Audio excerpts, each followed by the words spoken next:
From the get-go, I knew what I was about. Even as a little kid, my dolls and teddy bears were the healthiest on the block, all thanks to Dr. Julia. I'd wrap their tiny limbs in bandages made from torn pillowcases, and I'd cook up medicine from crushed berries and water. There, I'd coo to my stuffed bear, Teddy. Doc Julia will fix you right up. He'd sit there, all button eyes and floppy ears, looking like he believed every word. My parents caught on quick to my antics. Every evening, they'd sit on the rickety couch while I explained my latest surgery or miracle cure. My dad would raise his eyebrows and say, "So, Dr. Julia, will Teddy make it through the night?" With hands on my hips, I'd assure him, "Dad, Teddy's gonna be right as rain. Just you watch." By the time I hit school, my sights were set on real human medicine. I signed up for the first aid club as soon as I could scribble my name on the sign-up sheet. I soaked up everything like a sponge at those meetings, from bandaging sprains to performing CPR on dummies. "Hey, Julia, take it easy there. That dummy's already dead," my buddy Mark would joke as I pumped away at chest compressions. "Better practice on the dead one than need it and mess up on a live one," I'd shoot back, all focused and serious, even then. High school flew by, and it was no surprise to anyone when I said I was going off to university for nursing. My folks weren't exactly swimming in cash, but they made it happen. Mom took on extra shifts at the diner, and Dad did some odd jobs on weekends. The day I left, Mom hugged me tight, her apron still dusted with flour. "Make us proud, Jules. Not that you haven't already," she whispered, teary-eyed. "I will, Mom. And I'll come back and fix up all those cuts and burns from the diner," I promised, trying to lighten the mood. University was a whole new ball game. I chose one in a city so different from our sleepy little town that it might as well have been another planet. I stayed on after graduation, working first in a public clinic. That place was a madhouse, always bustling, always something to do. I loved it, though. Loved the grit and hustle, loved the feeling of actually making a difference. "Julia, we need you in room 4, stat," my supervisor would call out. On cue, I'd sprint down the hall, my nurse's shoes squeaking on the linoleum floor. On it, I'd yell back, ready for whatever waited behind that door. But, after a few years, the itch to do something more crept up on me. That's when I stumbled into the world of cosmetology. It wasn't a far leap, really, still helping people, just in a different way. I took courses at night, aced them, and snagged a license. Before I knew it, I was working at a swanky private clinic, trading bandages for beauty creams and fillers. It was another kind of chaos, less about life and death, more about beauty and confidence. But even that wasn't enough after a while. I wanted my name on the door, wanted control over how things were done. So, I did the craziest thing yet, I took out a loan and opened my own place. Just a small office to start, but it was mine. All mine. My days became a blur of clients, treatments, and endless paperwork. Nights and weekends were swallowed up by marketing plans and budget balancing. Friendships boiled down to quick texts and even quicker coffee runs. "Girl, when you gonna take a break?" Annie, a friend from nursing school, would ask during our rare meetups. "When I'm dead, probably," I'd laugh, though the thought wasn't too far from the truth. So there I was, knee-deep in my dream, making it happen one long day at a time. It was tough, tougher than I'd thought, but it was worth it. Every new client, every successful treatment, they all added up.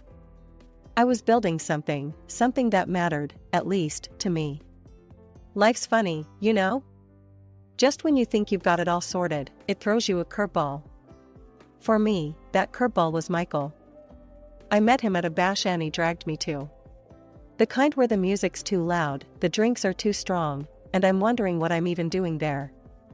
But then, there he was, leaned against the bar with a smirk that could stop traffic. "Hey, you look like you'd rather be anywhere but here," he chuckled, sliding over with a couple of beers in hand. I couldn't help but laugh, raising an eyebrow. "That obvious, huh?" Only to a fellow sufferer. "I'm Michael, by the way," he said, handing me a beer. Julia, I replied, taking the drink. We clinked bottles, and that was it. We talked all night about everything, work, life, our crazy dreams. Turned out, he was a graphic designer, a creative soul, but with a love for the simple things, just like me. Fast forward 2 years, and we're picking out rings. Life with him was easy, like a Sunday morning.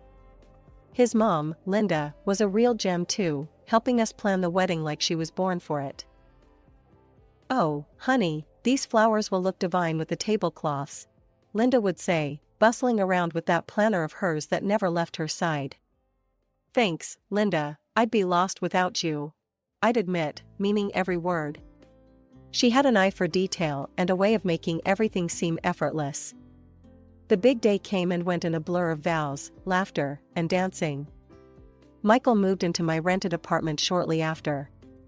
We sat down, spread all our bills and dreams on the kitchen table, and figured out a game plan like two generals before a battle. "I'll handle the everyday stuff, groceries, utilities, the works. You just focus on knocking out that business loan," Michael proposed, all serious and businesslike. "Sounds like a plan," I agreed, relieved to have him on board with the finances. We even started talking about saving up for a house, maybe a couple of kids down the line. Everything was clicking into place. But then, things got weird with Linda. She started acting all distant and cold, a total 180 from the wedding planner extraordinaire I knew. No more invites over for Sunday dinner, no calls, just radio silence. "Babe, what's up with your mom? Did I do something wrong?" I finally asked Michael one evening, after weeks of getting the cold shoulder. He sighed, running a hand through his hair. "Look, Julia, Mom's, well, she's got some health issues, mental health stuff. It's making her act out. It's not you, I promise. Should I talk to her, try to smooth things over?" I suggested, though the thought of confronting Linda made my stomach twist. No, let's just give her space. I don't want you caught up in her drama," Michael insisted, his tone final. I was relieved, to be honest. Dealing with in-law drama on top of running a business was not how I envisioned married life. So, I backed off, focusing on my clients and that mountain of a loan I was determined to conquer. A year into our marriage, and the sweet setup Michael and I had was crumbling. He came up to me one evening, looking all kinds of serious. "Julia, listen, Mom's not doing great. Her health's gone downhill fast. I need to help her out," he started, avoiding my eyes. "And by help her out, you mean?" I prodded, already dreading the answer. "I mean financially. I gotta take care of her bills for a bit," he said, as if it was just a minor change in plans. "A bit? Michael, what does that mean for us? For our plans?" I asked, trying to keep my voice steady. "It means I need you to cover our stuff. Just for a while, babe, I promise," he said, with a look that meant he was pleading. So, there I was, thrown into covering everything. Rent, utilities, groceries, you name it, I paid it. My days at the office stretched longer and longer. I skipped lunches, worked through weekends, took every client I could get my hands on. One night, I called my folks, voice nearly breaking. "Hey, Dad, it's me. Things are a bit tight right now. Would you mind helping out a bit?" "Of course, sweetheart. We'll send a little something your way," Dad said, his voice full of worry. This went on for over a year. I managed to pay off the loan from my office. It was mine, all mine, but the victory felt hollow. I was bone-tired, running on fumes. One evening, I couldn't hold it in any longer. "Michael, this temporary thing has been over a year. I'm burned out. It's too much." He looked at me, really looked at me, for the first time in months. "I'll get a second job. I'll sort it out," he said, finally showing some spine.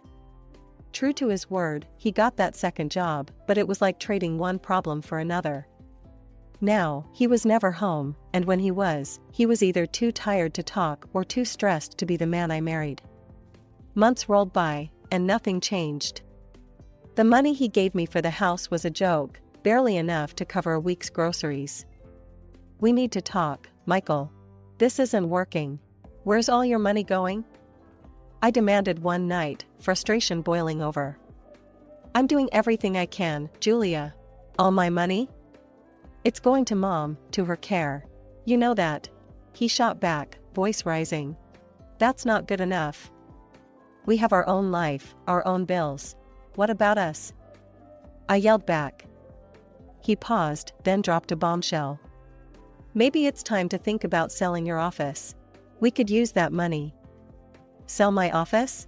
Are you out of your mind? That's my dream, Michael. My everything." I couldn't believe what I was hearing. "It's just money, Julia. We can start over, do something else," he argued, not getting it at all. "Just money? No, Michael.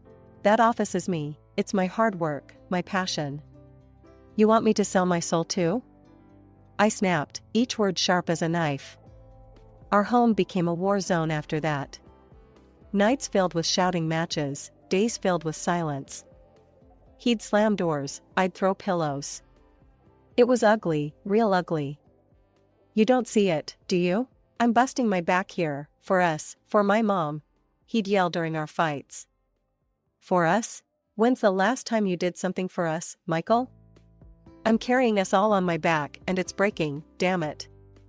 I'd yell right back. The tension was thick, choking. I loved him, I really did. But I was starting to wonder if that love was enough to keep patching up the cracks that kept spreading through our life like wildfire. The day was dragging like it had lead in its shoes, and I was set for a long afternoon at the office when, out of the blue, I got a call. One of my regulars had to cancel. Annoyed but secretly relieved, I decided to head home early for a change. As I turned the key and pushed open the door, there was Michael, mid-living room, looking like he'd been caught in some secret ritual. In his hands, a stark black morning suit. "What's going on, Michael? Why the suit?" I asked, dropping my bag by the door, confusion written all over my face. His mouth opened and closed, his eyes darting away before he managed to spit it out. "It's my mom, Julia. She passed away last night." The news hit like a sucker punch. Despite everything, Linda had been family. "Oh, Michael, I'm so sorry. When's the funeral?" "Tomorrow," he muttered, still not meeting my eyes. Something was off in his tone, a bitterness that didn't sit right with me. "I'll come with you. We'll get through this together," I said, stepping closer, reaching out to touch his arm. He flinched, stepping back as if I'd slapped him. "No. You're not coming. Mom made it clear, she didn't want you there. In her last request, she said no." I froze, hurt slicing through me. "What do you mean? Why wouldn't she want me there?" Without a word, he shuffled through his pockets, pulled out a crumpled piece of paper, and handed it over. The note was scrawled in a shaky hand, nothing like the elegant script I remembered from the birthday cards Linda sent me. It bluntly said, "Julia is not to attend my funeral." The rest of the day, I was in a fog. Hurt, confused, angry. After Michael left, claiming he needed to arrange things for the funeral, I dug up an old box from our closet. It was stuffed with every card Linda had ever sent me. I laid them out on the kitchen table, side by side with the funeral note. The differences were glaring. My heart raced, something was very wrong here. That evening, I moved around like a robot, rescheduling my appointments for the week. I wasn't going to let this go. I needed answers. Was it grief making him act out? Or something darker, something deeper? By the time I crawled into bed, my mind was made up. I'd be at that funeral tomorrow, hidden in the back if need be. I needed to say goodbye to Linda, or at least understand why she'd turn against me without a word. Whatever it took, I was going to unravel this mystery. The morning air was crisp as I slipped out the door, telling Michael I was headed to work. Instead, I nestled into my car parked a block away, the engine idling softly as I watched our apartment door. Michael emerged a few minutes later, all decked out in his morning suit, his face a mask of somber grace. As he drove off, I waited an extra beat, ensuring he didn't spot me, before heading in the opposite direction towards Linda's place. Driving felt surreal, like I was moving through a thick fog, every turn and stop sign a reminder of the bizarre turn my life had taken. I was supposed to be mourning a woman I respected, not playing detective. Yet here I was, fueled by doubt and a gnawing need for the truth. I arrived at Linda's house expecting to find a gathering, cars parked along the curb, somber faces, maybe even the distant sound of a eulogy being rehearsed. But nothing. The street was painfully quiet, no signs of a funeral or any gathering. Puzzled, I checked the time, thinking maybe I got it wrong. After waiting 10 tense minutes with no one showing up, I decided to ring the bell, just in case. When the door swung open, there stood Linda, very much alive, staring back at me. My heart leaped to my throat, and I couldn't hold back a startled scream. Linda jumped back, equally shocked. "Julia, what on earth are you doing here? Why are you screaming?" Catching my breath, I managed. "Michael, he said you were dead. That today was your funeral." Her face twisted from confusion to horror. "What, dead? I'm right here." "Call him, Julia. Call Michael now and find out what this nonsense is about." Before I could pull out my phone, it buzzed with a notification. Michael had started a live stream on Instagram. I clicked the link, my hands trembling. There he was, standing in a cemetery, his face somber as he accepted condolences from a small crowd gathered around a grave. "What in the world?" I muttered, the scene unfurling on my screen making less and less sense. Linda peered over my shoulder, her expression hardening as she watched. "We need to go there. Now." I nodded, too shocked to speak. We both scrambled for our things. "Grab your purse, Linda. I'll wait in the car," I said, my voice barely a whisper over the pounding in my chest. As Linda and I drove to the funeral, the car was thick with a tension you could cut with a knife.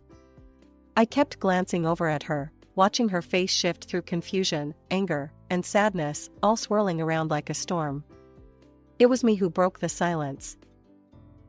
"Linda, why did Michael say you were sick?" She turned to look at me, her eyes sharp. "Sick? I haven't been sick a day since Michael was a boy. What's he been telling you?" I swallowed, feeling my stomach twist into knots.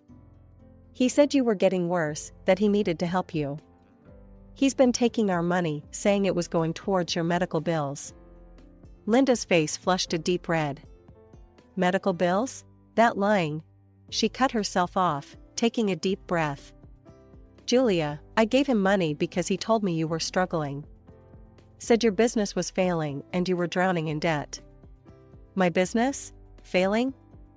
It's the only thing that's been keeping us afloat," I exclaimed, feeling betrayed all over again. "He told me you wanted nothing to do with me, that you disliked me." Linda shook her head, her voice thick with emotion. "I never said those things. I've missed our talks. He told me you wanted space, that you couldn't handle the stress of our relationship." By the time we arrived at the cemetery, we were a united front, ready to confront whatever Michael was entangled in. We kept to the edges of the gathered crowd, not wanting to draw attention to ourselves. From a distance, we could see Michael, standing solemnly by a gravesite draped in flowers. "Let's find out what's going on here," I whispered to Linda, and we approached a group of mourners standing away from the main cluster. "Excuse me," I said, my voice low. "We're a bit lost. Can you tell us whose funeral this is?" A middle-aged woman looked at us with sad eyes. "It's a tragedy, really. Young woman, been sick for a long time. Passed away too soon. That man over there." She nodded towards Michael. "He's her husband. Poor soul, they were only married a year." Linda and I exchanged a glance, shock registering on both our faces. "And her family?" Linda asked, her voice steady, despite the tremor I knew she felt. "They're devastated, planning to leave everything to him, as they were very close," another bystander chimed in. We thanked them, stepping back to process the bombshell. Michael had a whole other life, one where he played the grieving widower to a woman none of us knew.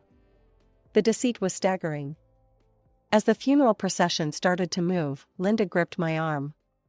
"We need to follow this through, see where he goes after this." "Agreed," I said, my voice grim. "We can't confront him yet, not until we know everything."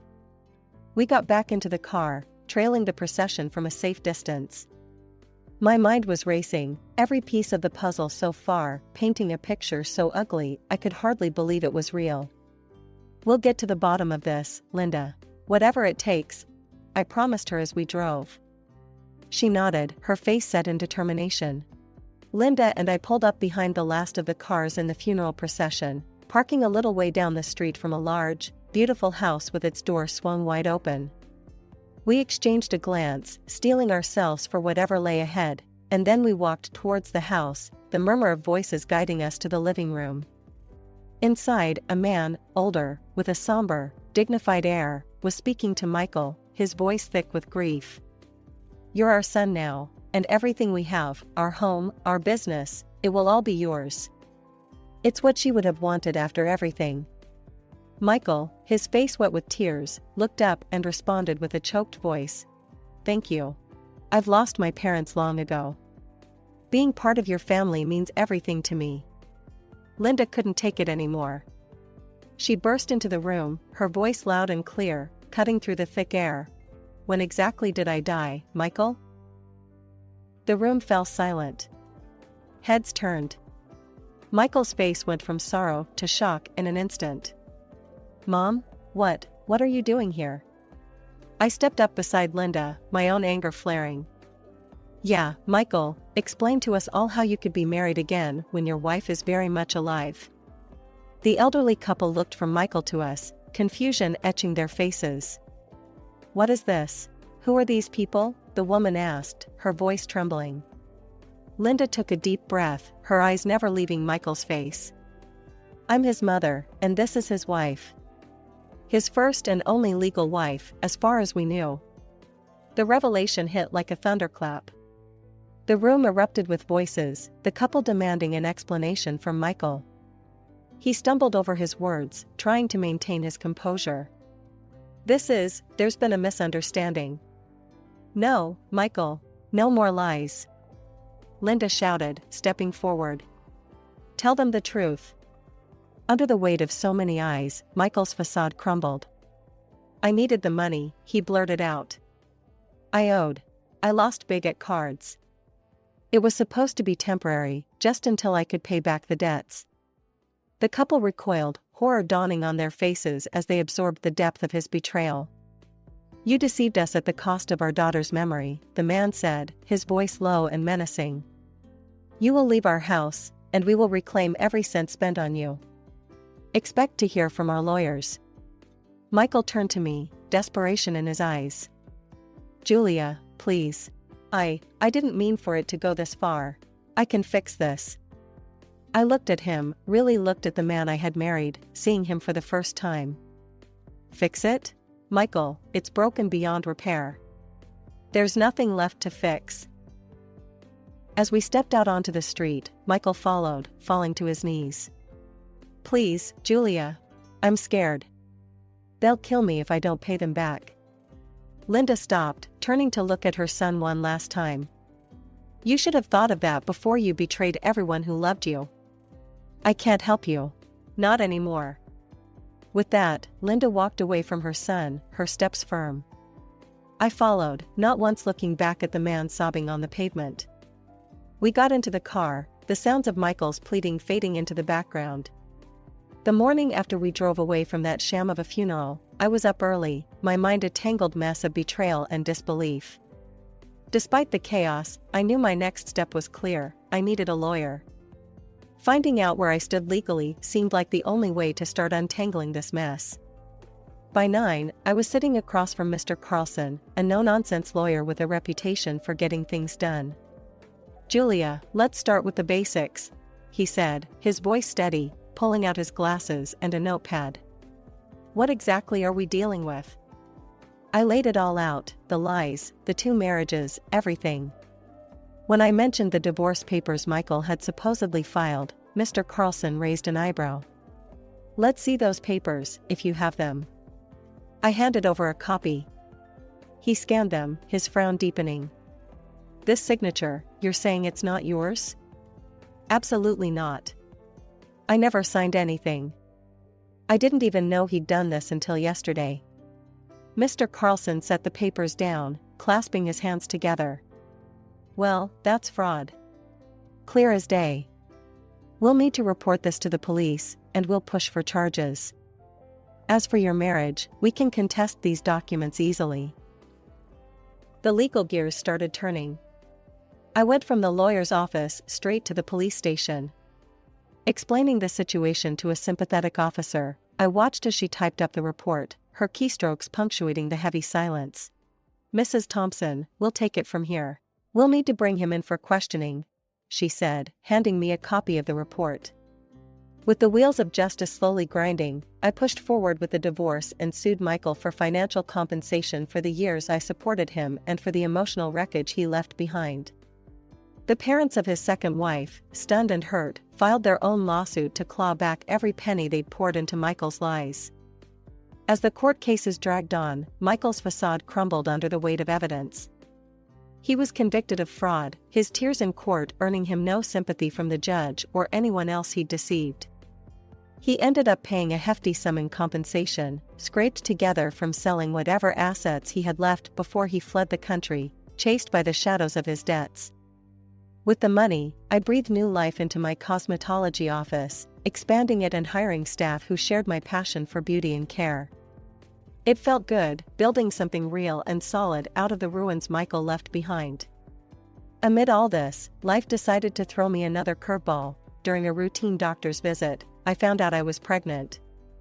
When I told Linda, her joy bubbled through the phone. "Oh, Julia. This is wonderful news. You, me, and that little one on the way. We're going to be just fine. And Julia, there's something else. I've updated my will. After all this, I want to make sure you and your child are taken care of." The future looked uncertain, with plenty of challenges no doubt, but as I hung up the phone, a sense of peace settled over me. Life was moving forward, and for the first time in a long while, I was ready to face it head-on, bolstered by the bonds that no deception could ever break.